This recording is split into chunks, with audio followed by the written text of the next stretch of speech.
বিওস সাবেক মন্ত্রী বেগম মন্ত্রী শেখ হাসিনা উনি পদত্যাগ করার পর ভারত উনি চলে যায়।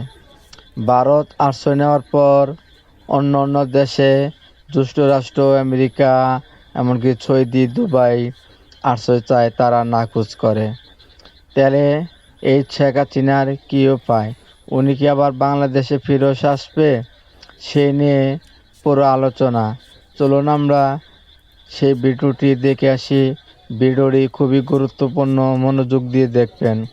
চলুন আমরা সেই ভিডিওতে চলে যাই। তাহলে বেগম মন্ত্রী শেখ হাসিনা ওনার কী উপায়? উনি কোনো কিছু খুঁজে পাচ্ছেন না, উনি একটি বিপদের মুখে আছেন।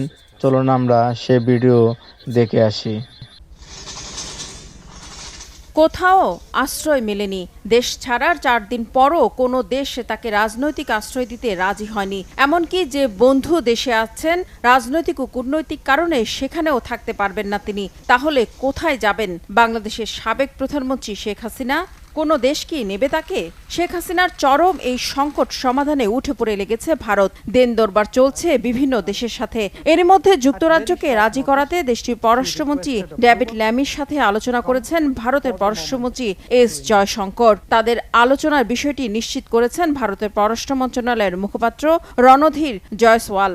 তবে শেখ হাসিনা ইস্যুতে কি আলোচনা হয়েছে তা জানাননি তিনি। সেই সাথে শেখ হাসিনার ভবিষ্যৎ পরিকল্পনা কি সে ব্যাপারে স্পষ্ট কোনো মন্তব্যও করেননি তিনি। মুখপাত্র রণধীর জয়সওয়াল জানান, শেখ হাসিনার উপরই নির্ভর করছে তার ভবিষ্যৎ পরিকল্পনা।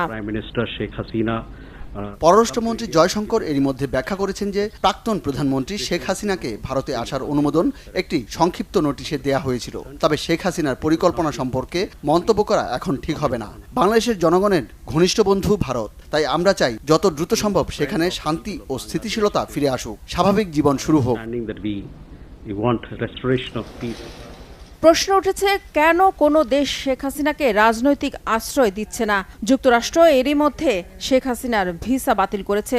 ফিনল্যান্ডের কাছ থেকেও ইতিবাচক কোনো সাড়া মেলেনি। আর যুক্তরাজ্যে রয়েছেন শেখ হাসিনার বোন শেখ রেহেনা ও তার মেয়ে টিউলিপ সিদ্দিক, যিনি ব্রিটেনের ক্ষমতাসীন লেবার পার্টির পার্লামেন্টারি সেক্রেটারি পদে আছেন। তারপরও এখনও যুক্তরাজ্যে যাওয়ার অনুমতি মেলেনি শেখ হাসিনার। ব্রিটিশ সরকার বলছে, শেখ হাসিনার যুক্তরাজ্যে রাজনৈতিক আশ্রয় পাওয়ার ক্ষেত্রে কৌশলগত বাধা আছে, আর সেটা যুক্তরাজ্যের অভিবাসন আইন ঘিরে। যুক্তরাজ্যের অভিবাসন আইন অনুযায়ী আশ্রয় বা সাময়িক আশ্রয়ের জন্য কাউকে যুক্তরাজ্যে ভ্রমণের অনুমতি দেওয়ার কোনো বিধান নেই। এমনকি যুক্তরাজ্যের বাইরে থেকেও কেউ দেশটিতে রাজনৈতিক আশ্রয় চাইতে পারেন না। সেক্ষেত্রে ভিসা নিয়ে যুক্তরাজ্যে যাওয়ার পর সেখানে থাকতে হবে। এরপরই যে কেউ রাজনৈতিক আশ্রয়ের আবেদন করতে পারবেন।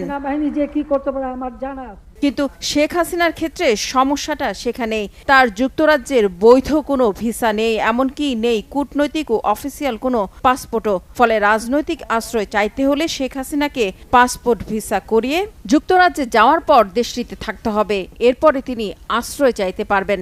এছাড়া বেলারুশ, সৌদি আরব ও সংযুক্ত আরব আমিরাত সহ বেশ কয়েকটি দেশের নাম শোনা যাচ্ছে যেখানে রাজনৈতিক আশ্রয় পেতে পারেন শেখ হাসিনা। তবে শেষ পর্যন্ত কোন দেশে তিনি আশ্রয় পাচ্ছেন বা আদৌ পাবেন কিনা সেটা এখনো পরিষ্কার নয়। অবশ্য দিল্লি বলে দিয়েছে যতদিন প্রয়োজন তাকে তারা রাখবেন, তবে সেটা স্থায়ী নয়। কারণ তাহলে প্রতিবেশী বাংলাদেশের সাথে ভারতের ব্যাপক রাজনৈতিক ও কূটনৈতিক সংকট দেখা দেবে। এতে চরম বিপাকে পড়বে ভারত।